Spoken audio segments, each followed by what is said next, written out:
Good day and welcome back to another DBZ Dokkan Metal video. In this video we're going to be taking a look at Extreme Physical Bio-Broly, a free-to-play LR that'll be coming to DBZ Dokkan Metal probably around about Friday with some preliminary part 3 stuff. So yeah, let's get a good look at it. So Broly, as we can see, is an uncontrollable power lead of 150%.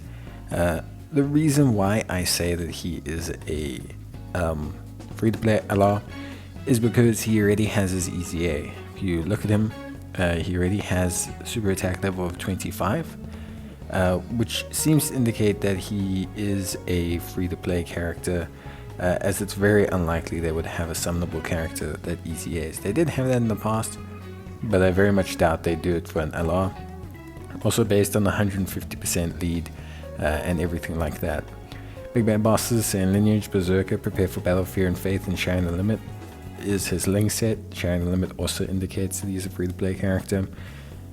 Big Bad Bosses is a bit weird for Broly units, but I mean, I'll take it. Just means he's going to have a very strange link set. Last remaining Battle Instinct is his passive. He activates his entrance animation. He has ki plus 8 to 10 randomly at the start of turn. Recovers 26% HP at the end of his attacking turn and launches a guaranteed additional super attack for 4 turns from the character's entry turn when there's another uncontrollable power ally on the team. So bonus ki, lots of health recovery, additional supers, all good stuff. Ki plus 3, high chance of performing a crit, so that's pretty good right off the bat.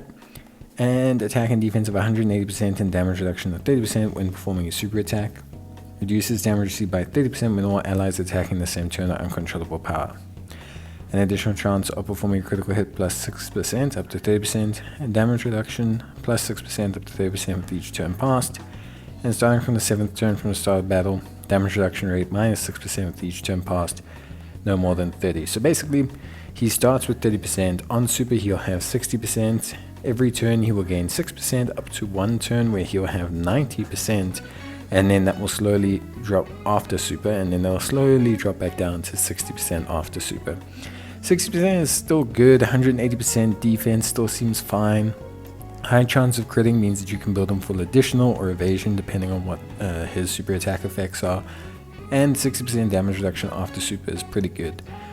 So right now he's looking really solid, to me at least. He has an active skill as well, which can be activated when all allies attacking the same turn are uncontrollable power.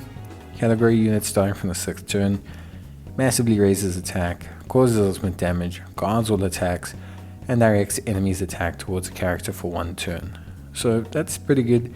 It gives him guard, activates his damage reduction as well. So I have 60% damage reduction, guard, and also obviously an increase to his attack stats, which is pretty good. He's only on 4 categories: Movie Bosses, Uncontrollable Power, Artificial Life Forms, and Res Warriors. He's a boost for all 4, and since he's free to play, he'll be very accessible, so I'm not too mad about this. In terms of his super attack effects, this is the pretty straightforward one.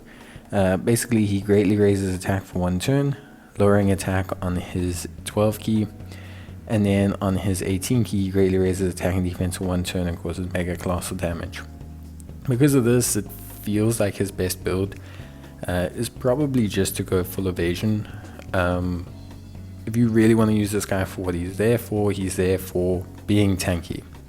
6% damage after super, damage reduction after super, doesn't raise defense on his super outside of his 18 key, so giving him evasion, having crit in his passive, a little bit of additional maybe, and this guy's pretty much good to go. The evasion will just help him in situations where maybe there's AoE attacks, but it depends. We're going to have to see with his attack stat. Remember, this is a unit you can very freely rainbow, so we're going to have to see.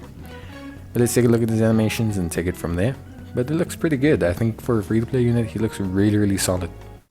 So yeah, in terms of animations, really decent animations for a free-to-play character. Obviously, you know, they used pretty much all the major source material for Bio-Broly because of the fact that, you know, essentially he only appeared in this movie. For the sake of his animations, I think he's fine. Free-to-play unit, you shouldn't really expect a crazy amount, but I think for what they have and for what the movie gave them, Yeah, I think it's fine. No one expects a premium LR Bio-Broly. I mean, if you did, you're crazy. But for a free-to-play unit, Bio-Broly is looking really, really solid. Animations-wise, kit-wise, I really think he's just looking really good. Like, I think he's really, really looking amazing. I think he's really solid.